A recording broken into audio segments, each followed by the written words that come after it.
Gimnazijalci u adventu pomažu potrebnima. Pred božićnim programom ispratili smo prvo polugodište.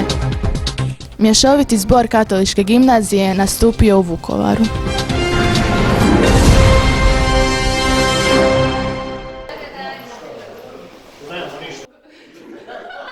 Danas smo imali natjecanje međurazredno u karitativnom smislu i bilo je jako teško komisiji ocijeniti njihove radove.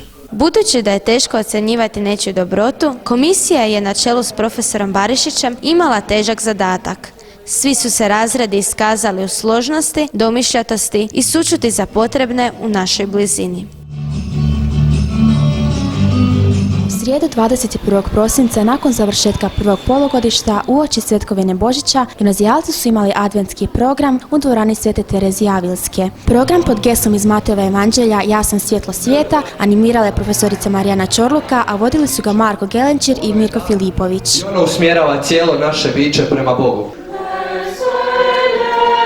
Nastupio je mješoviti zbor pod ravnanjem profesorice Marije Tonc, a dramska družina pod vodstvom profesorice Marijane Čorluke izvela je recital u vlastitom aranžmanu pod nazivom Iz knjige proroka Izaije, čitajući starozavjetne tekstove koji najavljuju Isusovo rođenje. U programu su pojedinačno nastupili brojni članovi dramske družine Nautesa. TV sekcija škole s simpatičnim intervjuom s prvašima katoličke osnovne škole prikazala kako tu svetkovinu doživljavaju maleni i na kraju sve obradovala kratkom božićnom video čestitkom.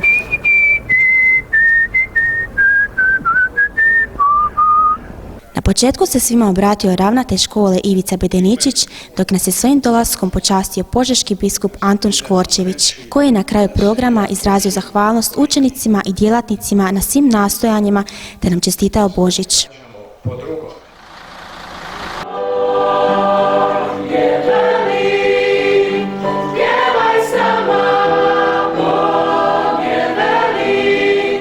U četvrtak 22. prosinca školski zbor katoličke gimnazije sudjelovao je na božićnoj priredbi Gradske gimnazije Vukovar.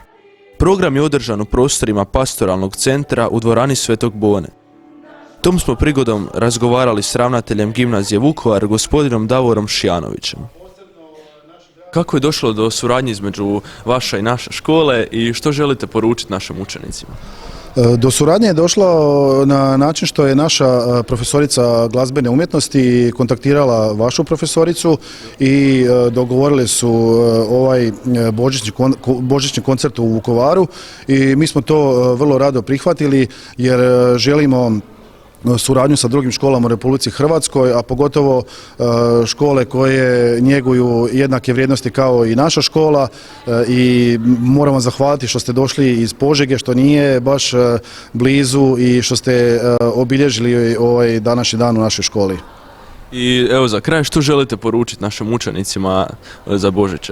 Mjesec prosinac je vrijeme kada trebamo darivati druge, kada trebamo oprostiti drugima, kada trebamo pružiti ruku jednim drugima i jednostavno voljeti jedni druge. To je moja poruka, živite u vjeri, u kršćanskoj vjeri, našoj katoličkoj vjeri i nadam se da ćemo ovaj Božić proslaviti u veselju i radosti svih nas.